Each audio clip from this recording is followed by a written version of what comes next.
Bonsoir à tous, bienvenue sur la chaîne de CryptNab. On est le 10 mai 2022, il est midi et on pleure ensemble en ce moment. Ça fait plaisir, voilà, on est tous ensemble, on est dans la même galère les gars. Les shorters, ils ont dû se faire plaisir, mais tous ceux qui sont, voilà, qui regardent leur PNL et qui pleurent, eh ben voilà, on pense à vous, on est là aussi, il n'y a pas de souci, il y en a pour tout le monde, il y a pour les shorters et pour ceux qui prennent tarif. Aujourd'hui, bah, j'ai même pas envie de vous montrer ça tellement que c'est rouge et dégueulasse, mais bon, voilà, hein, on l'a vu hier, on a mangé des moins 10% de partout, moins 20% sur certains. Il y a même des stablecoins qui font du moins 40%. Bon, je peux pas tout faire, hein. Je veux dire, à un moment donné, j'espère que vous n'étiez pas trop investi dans l'UST, hein, mais bon, si vous y étiez, je suis vraiment navré. J'espère vraiment qu'ils vont réussir à le faire remonter à 1 dollar. Mais je pense que le problème, c'est que s'ils le font remonter à 1 dollar, les gens vont vendre et vont repartir. Donc, ça risque de recréer une espèce de dépression. Voilà. Je suis pas trop positif pour quelque chose comme ça qui se fait éclater. Voilà, c'est pour ça que moi, j'ai plutôt mes stabs en USDC qui sont quand même mieux backés par des gros fonds financiers. Donc, voilà, pour éviter notamment ce genre de gros dump voilà, sur des stablecoins qu'on pense stables, qui ne le sont pas toujours.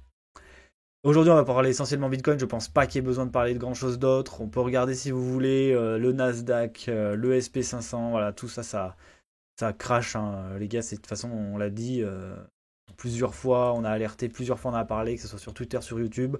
Donc voilà, à un moment donné, les choses, elles se réalisent, elles se font.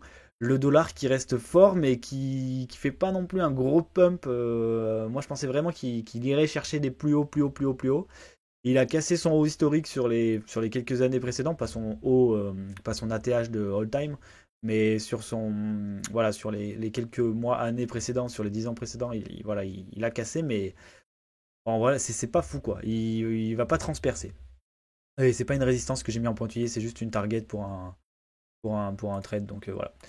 On regardera aussi l'order flow bien sûr. En attendant, on va revenir sur le Bitcoin classique. Aujourd'hui, rebond, bah oui, forcément. On a mangé un. Combien on a mangé hier exactement? Tiens, on va regarder ça ensemble. On va regarder la douloureuse. Hier, on a mangé un moins 11% sur le Bitcoin. Donc, forcément, aujourd'hui, on est censé avoir un rebond. Je dis bien censé parce que, voilà. Avant tout, je vais vous présenter, de rentrer dans le détail, je vais vous présenter voilà, les volumes profile, qui donnent à peu près un taux d'intérêt niveau BTC quand c'est qu'il y a eu des gros échanges. Vous avez les 25 000 après en support, vous avez un beau volume quand même au niveau des 26 000 là. Donc voilà, il y a un petit volume ici. Après il y a les 25 000 et bien sûr le gros volume c'est les 20 000 qui était l'ancien ATH où on avait fait une belle pause avant d'attaquer le rallye en 2020. J'aime bien, je dis on, mais j'étais pas du tout là à cette époque-là. J'aurais préféré d'ailleurs, je vous le dis.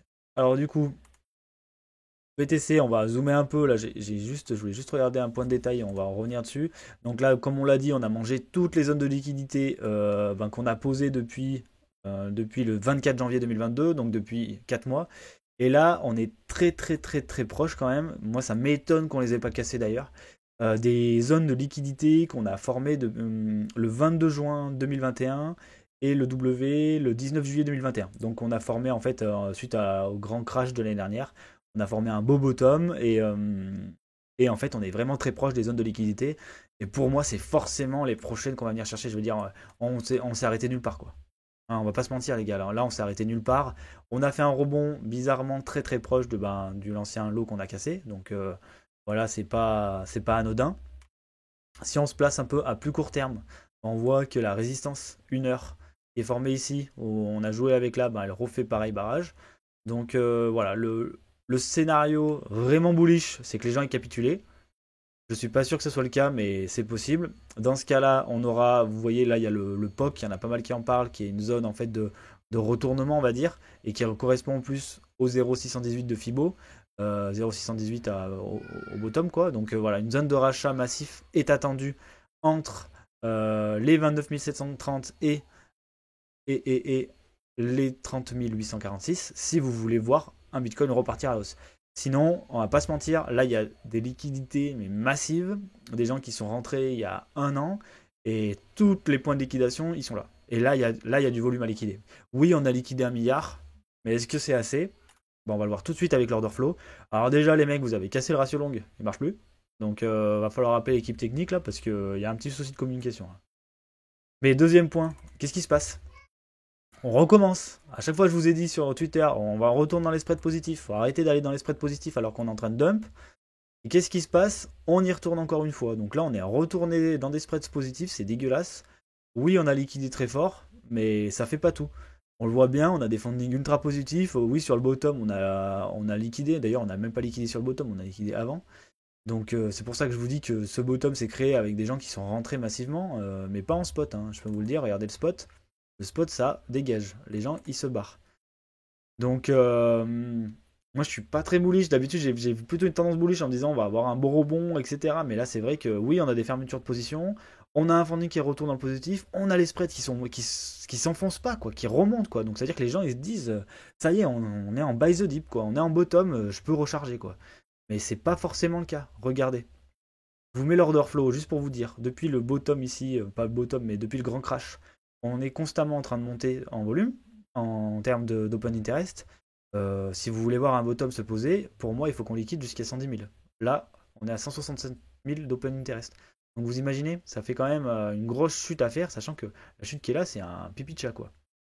Donc c'est pour ça que je vous dis que moi je serais pas étonné qu'on casse ces bottoms. À un moment donné, il va falloir les péter, ça se sera fait, on n'en parlera plus, on saura pas vraiment où est-ce qu'on va s'arrêter, 20 000, 25 000, 15 000, il y a plein de théories. J'ai vu que les réseaux commençaient à dire oui, prochain bottom du Bitcoin à 20 000. Bon, en général, quand ils annoncent quelque chose, on n'y va pas. Mais bon, à voir si ça se prolifère. En tout cas, moi je suis pas très bullish, vous le voyez bien, on est encore sur des gros ratios longs, on a quand même de la positivité dans le funding, on n'est pas enfoncé. Regardez ici, le funding, il est resté négatif pendant des jours et des jours. Ici, c'est la fin du monde, quoi. Et là, on est en mode, ouais, c'est la fin du monde, mais on va recharger, on va mettre un peu de levier, quoi. Donc, ben, forcément, on continue à s'enfoncer. Et c'est ce qui va se passer encore et encore tant que les gens n'auront pas capitulé. Donc, parce que pour l'instant, on n'a pas capitulé. En tout cas, moi, j'ai pas de signe là devant les yeux de capitulation. Et peut-être qu'il y a des charts qui vous diront l'inverse. Moi, en tout cas, devant les yeux, c'est pas ce que j'ai. Je vais essayer d'aller charger en parallèle l'order flow sur les altcoins. Comme d'habitude, ça va prendre un peu de temps. Je m'en excuse. N'oubliez pas de passer en x2 ce moment long et chiant, mais j'ai un PC, deux NAS et une connexion pourrie. Donc on va y aller tranquillou, quoi. On va essayer d'y aller. Open interest. En attendant, qu'est-ce que je peux vous dire de plus? Niveau BTC, moi, pas grand-chose. Moi, ce que je peux vous dire quelque chose, c'est ETH. C'est vrai que j'en parle pas souvent. Mais ETH, il nous a fait quelque chose qui est quand même assez intéressant par rapport à tous les altcoins et par rapport au BTC. C'est que lui, il s'est pas fait éclater encore.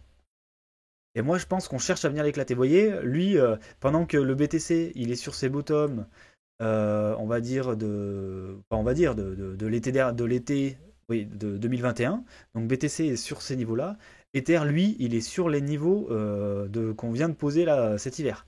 Donc ça veut dire que probablement qu'on essaie d'enfoncer BTC pour casser ici Ether. Voilà, pour moi, c'est le dernier objectif. C'est le dernier objectif. Donc, c'est-à-dire que s'il y a un gros mouvement BTC, non seulement on va liquider BTC fortement, et potentiellement on va liquider cette zone aussi chez, chez ETH, tout simplement. Et donc, ça permettrait d'enfoncer ETH et de faire une grosse, grosse liquidation ETH, parce que je pense pas qu'il y ait eu tant de liquidation au niveau d'Ether. On pourra peut-être aller regarder ensemble si jamais mon PC me le permet. En attendant, on va regarder les altcoins rapidement. Hop, on peut rester en 1 heure, on verra si on a assez de données, sinon on fera un petit zoom. C'est vrai que j'ai pas voilà, comme je le dis, j'ai pas le meilleur PC du monde. Si jamais voilà, vous voulez faire un don de 1000 balles, voilà, 1000 balles, 1000 balles c'est bien. Je m'achète un PC. Et comme ça sera plus rapide qu'un. Après, il me faut une connexion aussi. Alors appelez Orange pour qu'il m'installe la fibre, ça serait sympa. Donc voilà, gros mouvement d'hier, qu'est-ce qu'on a eu? Un funding très négatif, beaucoup de liquidations, bien sûr, on a aussi des liquidations longues parce qu'il y a des grands génies qui longent tout le long et qui se font de short, pardon, parce qu'il y a des grands génies qui viennent shorter quand on vient casser les plus bas, donc forcément ils se font punir tout de suite. On peut regarder en 5 minutes plus précisément pour voir ce qui se passe sur ce rebond-là. Et pas terrible. Sur ce rebond-là, voilà, on voit les fundings qui commencent à remonter, donc on n'a pas un short massif. Potentiellement, comme je vous disais, voilà, les gens ils commencent à se dire bon bah, peut-être que je peux rentrer. Il y a les spreads qui sont positifs, donc c'est possible que les gens qu'on recommence à longue, bon en tout cas ça va. Voilà, il n'y a rien de négatif ou de positif. Je pense qu'il y a voilà, c'est un entre-deux ici. C'est pas vraiment les altcoins qu'on attend. Je pense qu'on les a vraiment fait saigner. On l'a vu. Je veux dire les portefeuilles ils prennent tarif. Moi, ce que je voudrais voir, comme je vous ai dit, c'est vraiment ETH. Donc je vais essayer de retourner sur CoinAnalyse standard et on va essayer de faire apparaître ETH USDT, PERP, et afin d'avoir un point de vue sur ce qui s'est passé juste sur ETH. Parce que en gros, la première charte que je vous présente en général, c'est simplement Bitcoin. Et la charte des, des open interest, des funding, etc., c'est seulement sur les altcoins. C'est sans Bitcoin et sans ETH. Bon, Bitcoin, mais bon, sans le gros altcoin d'ETH. Alors, qu'est-ce qu'on a sur Ether? Oh, sur Ether, on a des fundings salement positifs. Ils sont comme ça, les fundings, là? Oh là là, vous voyez ça un peu? On a des fundings sur ETH qui sont dans le positif violent. Regardez pas les spreads, hein. Les spreads, ils sont pas bons, là, pour le coup. Donc, il n'y a pas besoin de les regarder. Ce qui se compare à Bitcoin, donc il n'y a aucun sens. Mais par contre, voilà, donc qu'est-ce qu'on a là? On est en 15 minutes, parce qu'il y a écrit daily, mais on est en 15 minutes.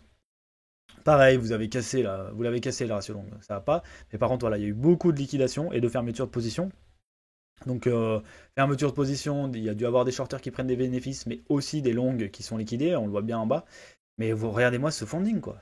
On n'a pas fini de liquider. Comme je vous ai dit, la prochaine target et la prochaine chute, c'est les 2159 d'Ether. Voilà, c'est ça qu'on va venir chercher. À la fois les 2159 d'Ether et les bottoms qui sont au niveau de BTC, donc au niveau des 28 805 $. Voilà. Pour être lucide, c'est ce qui va se passer. Alors, si vous pouvez profiter du rebond pour sauver 2-3 altcoins que vous n'aimez pas du tout et que vous pensez ne se relèveront pas dans les prochains mois, voilà, je parle. Voilà, pour moi, voilà, je vais pas vendre mes EGLD, c'est pas des AVAX, des choses comme ça. C'est vrai que j'ai tendance à recharger en spot sur ce genre d'actifs quand il y a des grandes chutes comme ça. Mais par contre, voilà, pas de levier, des choses comme ça qui vont faire que je vais perdre l'intégralité de mes positions. Pour moi, voilà, si vous êtes là à long terme, oui, il y a des opportunités, mais il ne faut pas avoir peur d'avoir un portfolio qui pendant plusieurs mois risque d'être un petit peu dans le négatif, ou beaucoup d'ailleurs, hein, moins 20%, moins 30%, c'est possible, moins 50 même, voire même moins 80. Mais si pour vous, c'est des choses, des actifs qui ont un intérêt dans le futur, d'ici 3, 4, 5 ans, vous serez en positif. Voilà, c'est pour ça qu'on parle de DCA, de ce genre de choses. Voilà, donc je finis ma vidéo là-dessus, les gars. Donc oui, je suis pas très bullish. C'est normal, il n'y a rien de bullish dans les charts, donc je vois pas pourquoi je serais bullish. En attendant, faites attention à vous, pleurez. Voilà, clairement, moi je suis pas bien non plus. Donc ce qu'il faut, c'est prendre son mal en patience.